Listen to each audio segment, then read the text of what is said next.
ഏവർക്കും നമസ്കാരം. ജനുമാഷാണ്. മലയാളം പഠിക്കാം 10-10 5-ാം ഭാഗത്തിലേക്ക് എല്ലാ ചങ്ങാതിമാർക്കും സ്വാഗതം.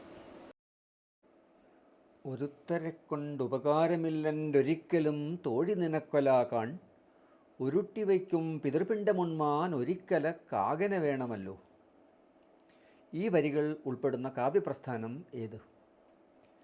ഉത്തരം മണിപ്രവാളം, പാട്ട്, കിളിപ്പാട്ട്, വഞ്ചിപ്പാട്ട്. ശരി ഉത്തരം മണിപ്രവാളം എന്നതാണ്. മണിപ്രവാള പ്രസ്ഥാനത്തിലെ ആദ്യ കൃതി എന്ന് കരുതപ്പെടുന്ന വൈശിക തന്ത്രത്തിലേതാണ് ഈ വരികൾ. ചോദ്യം 2. ശരിയായ ജോഡി കണ്ടെത്തുക.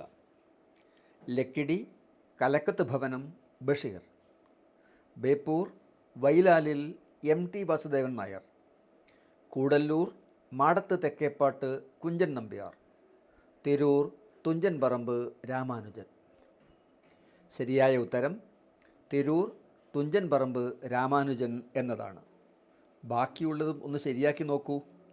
ലക്കിടി കലക്കത്ത് ഭവനം കുഞ്ചൻ നമ്പ്യാർ, ബേപ്പൂർ വൈലാലിൽ വൈക്കം മുഹമ്മദ് ബഷീർ, കൂടല്ലൂർ മാടത്ത് തെക്കേപ്പാട്ട് MT വാസുദേവൻ നായർ. ഓക്കെ. 8 മാസവും പ്രവർത്തിക്കിലേ പുനരതിവൃഷ്ടി മാസങ്ങൾ 4 സുഖമായി വസിക്കാവൂ. യൗവനത്തിങ്കൽ പ്രവർത്തിച്ചർത്ഥമാർജിക്കിലേ ചൊവ്വോടു വാർദ്ധക്യത്തിൽ സുഖിച്ചു വസിക്കാവൂ. ജീവപര്യന്തം പ്രവർത്തിക്കിലേ മരിച്ചാലും ദേവലോകാദികളിൽ സ്വൈരമായി വസിക്കാവൂ. ഈ വരികൾ ആരുടേത് എന്നതാണ് അടുത്ത ചോദ്യം. എഴുത്തച്ഛൻ, രാമപുരത്ത് വാര്യർ, ചെറുശ്ശേരി, കുമാരനാശാൻ എന്നിവയാണ് ഉത്തരമായി കൊടുത്തിട്ടുള്ളത്. ശരി ഉത്തരം എഴുത്തച്ഛനാണ്. എഴുത്തച്ഛൻ്റെ മഹാഭാരതത്തിലെ വരികളാണ് ഇത്. ചെയ്യേണ്ടത് ചെയ്യേണ്ട സമയത്ത് ചെയ്യേണ്ട പോലെ ചെയ്യണം എന്ന ഈ വരികളുടെ സൂചന വ്യക്തമാവുമല്ലോ. കിളിപ്പാട്ട് വൃത്തങ്ങളിൽ പെടാത്തത് ഏത് എന്നതാണ് അടുത്ത ചോദ്യം. കേക, കാകളി, അന്നനട, വസന്തതിലകം. വസന്തതിലകം സംസ്കൃത വൃത്തമാണ്, അത് കിളിപ്പാട്ടിൽ പെടുന്നതല്ല. ചോദ്യം 5. ഓലയും നാരായവും കാഞ്ഞിരത്തിൻ്റെ ചോലയിൽ വച്ചു നമിച്ചു തിരിഞ്ഞൊരാൾ ആദിത്യനേത്രം തുറന്നു ചോദിക്കുന്നു, ഏതു കടലിൽ എറിഞ്ഞു നീ ഭാഷയെ. ഈ വരികളിൽ ഒളിഞ്ഞിരിക്കുന്ന കവി ആര്? ചെറുശ്ശേരി, കുരീപ്പുഴ ശ്രീകുമാർ, തുഞ്ചത്തെഴുത്തച്ഛൻ, ചീരാൻ എന്നീ ഉത്തരങ്ങൾ കൊടുത്തിട്ടുണ്ട്. ശരി ഉത്തരം തുഞ്ചത്തെഴുത്തച്ഛനാണ്. ഈ വരികൾ കുരീപ്പുഴ ശ്രീകുമാറിൻ്റെ അമ്മ മലയാളം എന്ന കവിതയിലുള്ളതാണ്.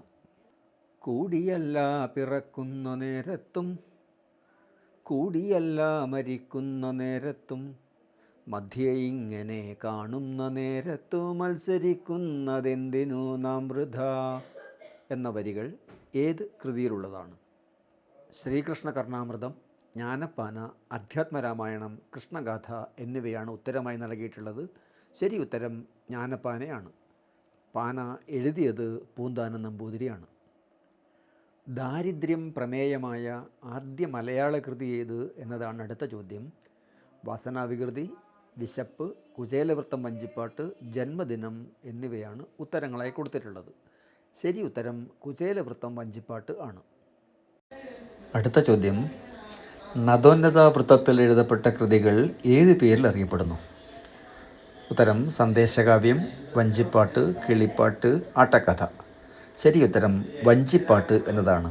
തെത്തിത്താര തെത്തിത്തൈ തിത്തൈ തകതൈതൈതോ എന്ന് തുടങ്ങുന്ന താളം, കുട്ടനാടൻ പുഞ്ചയിലെ തുടങ്ങിയ വരികളൊക്കെ ഈ വഞ്ചിപ്പാട്ടിൻ്റെ താളത്തിൽ എഴുതപ്പെട്ടതാണ്. കുമാരനാശാൻ്റെ കരുണ പൂർണ്ണമായും വഞ്ചിപ്പാട്ടിൻ്റെ താളത്തിൽ എഴുതപ്പെട്ടതാണ്. കൃഷ്ണകഥയെ അവലംബിച്ച് കോഴിക്കോട് മാനവേദൻ സാമൂതിരി ചിട്ടപ്പെടുത്തിയ കലാരൂപം ഏത് എന്നതാണ് അടുത്ത ചോദ്യം. രാമനാട്ടം, കൃഷ്ണനാട്ടം, കുമ്മാട്ടി, യക്ഷഗാനം, കേരള നടനം. ശരിയായ ഉത്തരം കൃഷ്ണനാട്ടം എന്നതാണ്. 8 ദിവസത്തെ കളി, 8 നാഴി എണ്ണ, 8 തിരി, 8 കുട്ടികൾ, 8 നാഴിക നേരത്തെ കളി, 8 അരങ്ങവണം സൂചിതമായ കലാരൂപം ഏത്? കൃഷ്ണനാട്ടം, രാമനാട്ടം, കഥകളി, തുള്ളൽ. ഉത്തരം കൃഷ്ണനാട്ടം എന്നതാണ്. നമ്മുടെ 5-ാം ഭാഗം ഇവിടെ അവസാനിക്കുന്നു. നന്ദി.